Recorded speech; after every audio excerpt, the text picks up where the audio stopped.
Well, good afternoon, family. This is M.A. True. I have not forgot about half the stuff that I've been doing.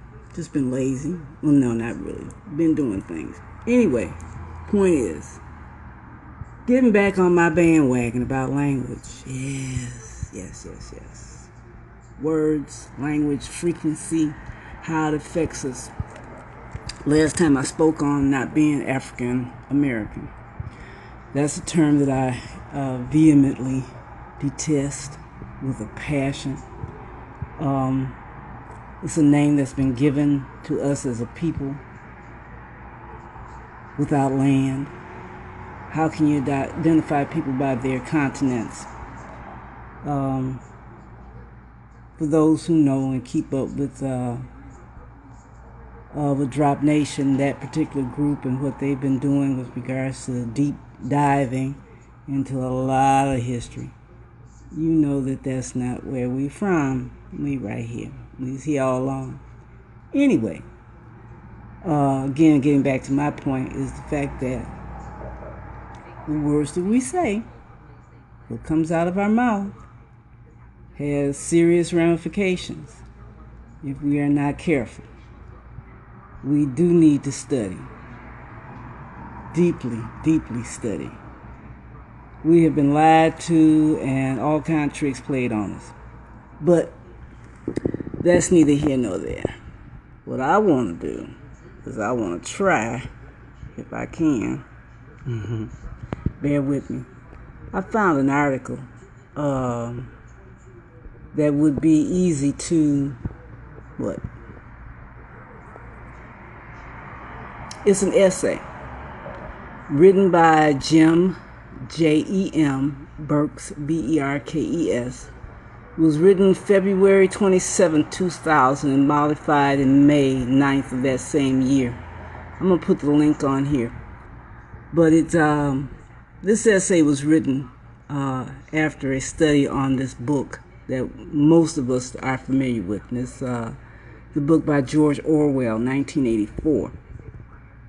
And this particular essay speaks on one of my pets, language as the ultimate weapon, as it's defined or explained in the book 1984 by George Orwell.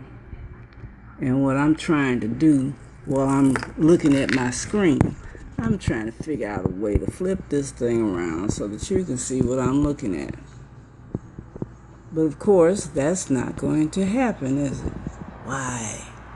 Because it doesn't want to. All right, so I'm going to read it.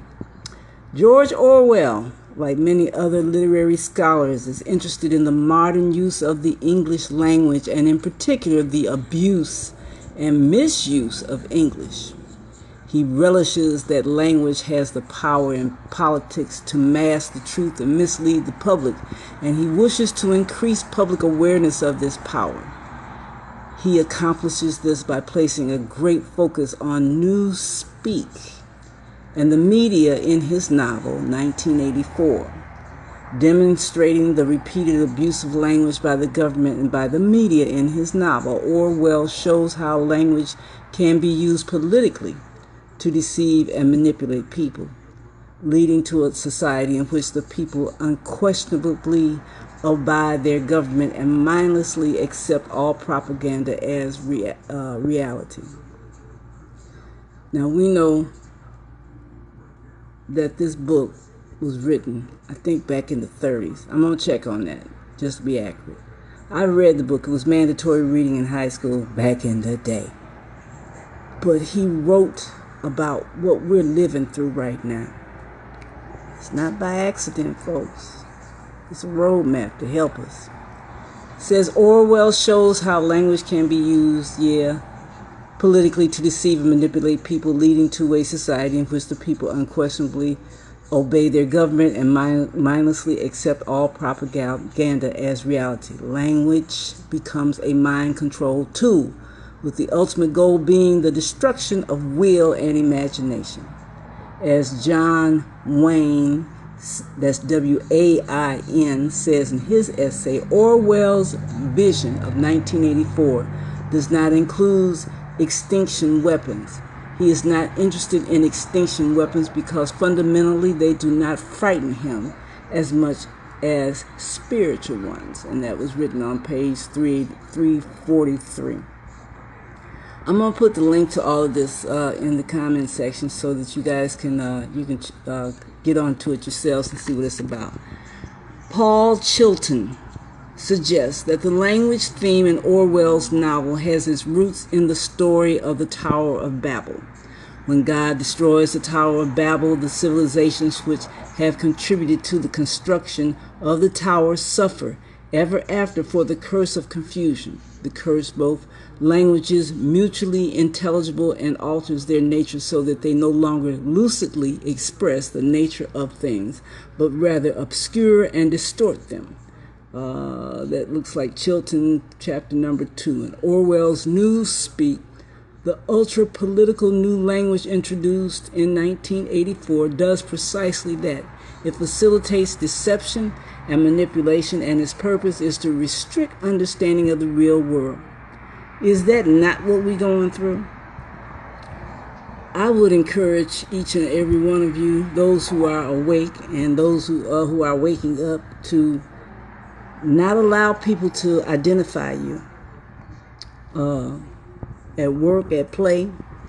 Come against those entities that insist on identifying you as one thing and clearly are not that. Whatever it is they want label they want to put on you, don't let anybody label you. Speak out against it. Go after the news companies. Go after those on television. Every time they say that word, them words, African American or black, check them. I do. No, that ain't who he is. And you Negroes who keep playing that game, you need to stop that. You need to stop it. That's all I'm saying. Anyway,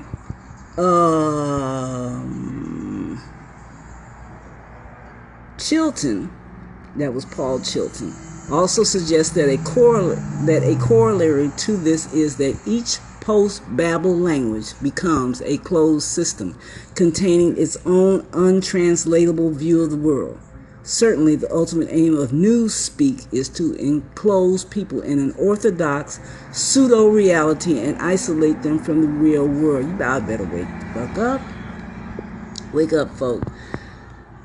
Things that have been written about in the past are right smack dab in our faces. Okay, so we can't change that it's in our faces. It's in our faces for a reason. It's in our faces to wake us up, for those who are ready to wake up. Everybody ain't going on this road trip, y'all. Okay, we can't shake everybody. There are those who are comfortable in their mess, and that's all right. That's their mess. But for those, like I said, who have ears to hear, eyes to see, and know what time it is, shake yourselves first. Do you first. Clean your house first. And then go on with whatever revelation that you have and share it with somebody else. There's always one that has an ear to hear. So that's my message today. It's the May Truth. Sorry I couldn't flip this around so you can see the page. But anyway, I'll put the link down there. Have a good one. May Truth out.